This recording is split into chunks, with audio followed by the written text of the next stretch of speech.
Zero FIR. FIR എന്ന് നമ്മൾ എല്ലാവരും കേട്ടിട്ടുണ്ട്. But what is this zero FIR? നോക്കിയാലോ. ഓരോ പോലീസ് സ്റ്റേഷനും അതിൻ്റെതായ അധികാര പരിധി ഉണ്ടെന്ന് നമുക്കറിയാം. ആ പരിധിയിൽ സംഭവിക്കുന്ന കുറ്റകൃത്യങ്ങളാണ് അവർ കൈകാര്യം ചെയ്യുന്നത്.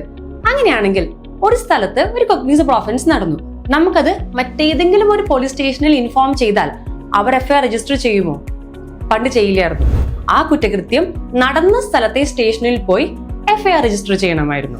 എന്നാൽ നിർഭയ റേപ്പ് കേസിന് ശേഷം ജസ്റ്റിസ് വർമ്മ കമ്മിറ്റിയുടെ ശുപാർശയുടെ അടിസ്ഥാനത്തിൽ സീറോ FIR എന്ന കോൺസെപ്റ്റ് കൊണ്ടുവന്നു. പിന്നീട് ബഹുമാനപ്പെട്ട സുപ്രീം കോടതിയുടെ വളരെ പ്രധാനപ്പെട്ട പല ജഡ്ജ്മെന്റ്സും ഇതിനെ സപ്പോർട്ട് ചെയ്തു. അങ്ങനെ കുറ്റകൃത്യം നടന്ന സ്ഥലമോ പോലീസ് സ്റ്റേഷന്റെ ഈ അധികാര പരിധിയോ കണക്കിലെടുക്കാതെ ഏതൊരു പോലീസ് സ്റ്റേഷനിലും നമുക്ക് FIR രജിസ്റ്റർ ചെയ്യാം. എന്നിട്ടത് ഓഫീസേഴ്സ് ബന്ധപ്പെട്ട സ്റ്റേഷനിലേക്ക് ട്രാൻസ്ഫർ ചെയ്യുകയും തുടർ നടപടികൾ അവിടെ സ്വീകരിക്കുകയും ചെയ്യും.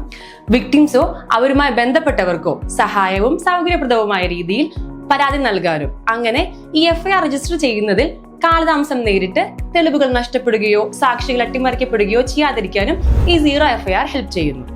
FIR നമ്പറിന്റെ സ്ഥാനത്ത് 0 എന്നായിരിക്കും കൊടുക്കുക. പിന്നീട് ട്രാൻസ്ഫർ ചെയ്തതിനു ശേഷം അപ്രോപ്രിയേറ്റ് നമ്പർ നൽകും.